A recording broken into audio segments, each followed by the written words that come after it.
Brain Trauma Blueprint was designed at accelerating an era of personalized medicine for survivors of brain trauma. We use a strategic roadmap.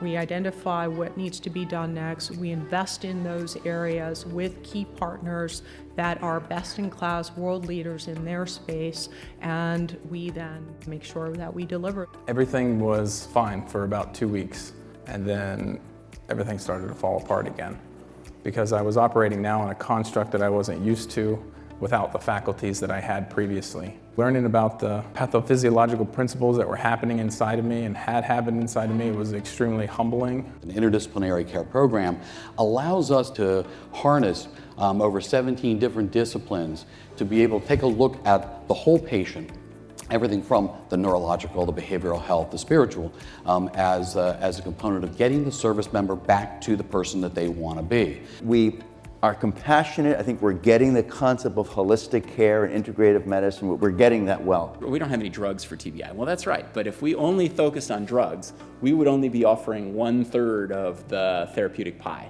We also want to focus on therapy, cognitive behavioral therapy, physical therapy, occupational therapy, behavioral therapies. These can be very effective, and that's another big piece of the pie. Every meeting I think I've ever been to wants to get rid of mild, moderate, and severe. We're still waiting for enough data to really provide a new system. We have no real new diagnostic tools, and we really don't have any new real treatments on the horizon.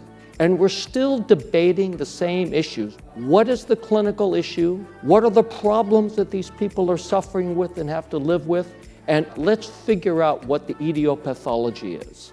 How do we structure something that the field can use as a guideline to working, to making progress, to coming up with treatments? We need to be able to classify brain injury, and the only way to do that is to have diagnostics that have been validated. You can start to have really complex data sets and identify different phenotypes and endophenotypes of patients. We're also looking at neuroimaging as well as neuropsychological functioning, and to really understand how to bring all of those together. I do really value this disease modifying versus symptom modifying discussion. I think can we hold both of those simultaneously and try to really meet patients where they are. Transparency is key. The whole field can shift based on one person's discoveries, and it should shift in real time. We're all going to have to say, okay, well, this is what I've done, and this is what we've learned to date, but what else should we be doing? What's missing?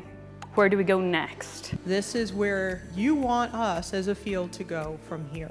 And we want to continue the dialogue, we want to continue the effort, and the most important thing is that we have to get much more specific.